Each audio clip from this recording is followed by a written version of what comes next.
អ្នកដួលសន្លប់នៅក្បែរឡានការក៏បានដើរទៅមើលបុរសម្នាក់នោះដែលដេកសន្លប់នៅក្បែរឡាន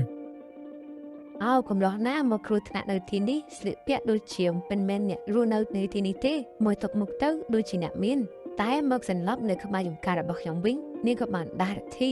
ភ្ញាក់ឡើងមកពីណាមកពីណីណា សង្ហាតែដូចជាព្រឹត្តភ្លើងស្មារតីយ៉ាងម៉េចទេ លោកពូឆោមក៏បានយកដៃអង្អែលពុកមាត់ អូនេះជាបំណងអ្វីទៅមនុស្សនឹងមកពីណាឬក៏ជាបណ្ដាសាឬ អ្នកវិញ្ញិនក៏យកដៃបាំងមាត់ នេះច្បាស់ជាគោលកម្មរបស់កានិកាហើយកានិកាច្បាស់ឥឡូវបានជួបមក សូមជូនរឿងកញ្ញាឆ្នះនិងបុរសបាត់ការចងចាំមានបុរសម្នាក់ឈ្មោះថារិទ្ធីក៏បានជិះឡានស៊ីមគ្រឿងក៏បានកាត់តាមវាលស្រែហើយគេក៏បានជួបប្រទះរឿងមួយក៏បានបុកដើមឈើក៏បានដេកសន្លប់នៅក្បែរចំការរបស់កានិកានៅពេលនោះដែរទឹកមុខរបស់កានិកាក៏បានផ្លាស់ប្ដូរភ័យតក់ស្លុតទៅពេលដែលជួបបុរសម្នាក់ដែលដួលសន្លប់នៅក្បែរឡានការក៏បានដើរទៅមើលបុរសម្នាក់នោះដែលដេកសន្លប់នៅក្បែរឡាន កំឡោះណាមកគ្រោះថ្នាក់នៅទីនេះស្លៀកពាក់ដូចជាមិនមែនអ្នករស់នៅទីនេះទេមួយទុកមុខទៅដូចជាអ្នកមានតែមកសន្លប់នៅក្បែរយន្តការរបស់ខ្ញុំវិញនាងក៏បានដើរធីភ្ញាក់ឡើងមកពីណាមកពីណីណា នេះក៏បានភ្ញាក់ឡើងយឺតហើយខ្សែភ្នែករបស់គាត់នឹងក៏បានស្វាង អូយខ្ញុំនៅទីណាហ្នឹងអ្នកនាងជាអ្នកណាបើខ្ញុំឈឺណាស់ខ្ញុំមិនចាំអ្វីទាំងអស់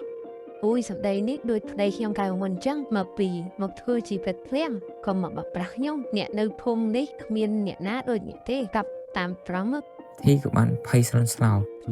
ញុំពិតជាមិនចាំមែនសូមជឿខ្ញុំទៅខ្ញុំមិនដឹងថាខ្ញុំជាអ្នកណាទេមកពីណាទេ កនិកាក៏បានដកដង្ហើមធំ ជឿក្បាលណាស់អញ្ចឹងក៏បានមកផ្ទះខ្ញុំសិនទៅទុកឡាននៅទីនេះហើយខ្ញុំចាំមើលថែអ្នកសិនពំរំតាអ្នកចាំវិញនាងក៏បានគ្រារិទ្ធីឡើងធ្ងន់ណាស់កំឡោះនេះមិនមែនហាត់ការងារឬទេអី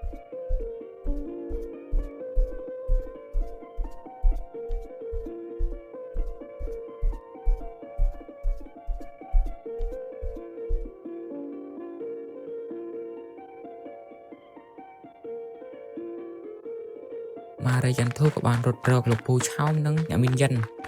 លោកពូអ្នកមីងមានអ្នកមកថ្មីទៀតហើយស្រស់ស្អាតសង្ហាតែដូចជាព្រឹត្តភ្លើងស្មារតីយ៉ាងម៉េចទេ